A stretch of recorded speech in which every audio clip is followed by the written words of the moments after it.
છે ધન્ય પિંડ નિજ રસ में रमने वाला। नहीं मेरा किरदार धरता मुझ में पर का कुछ काम नहीं, मैं मुझ में रहने वाला हूँ पर ये मेरा विश्राम नहीं।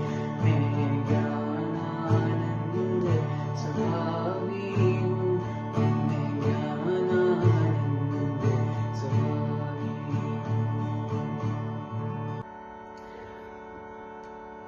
અમે કોઈ પણ જીવોને દુઃખ પહોંચાડ્યું હોય, વેદના પહોંચાડી હોય, તેના માટે મન વચન કાયા સે મિચ્છામી દુક્કડમ ઉત્તમ ક્ષમા।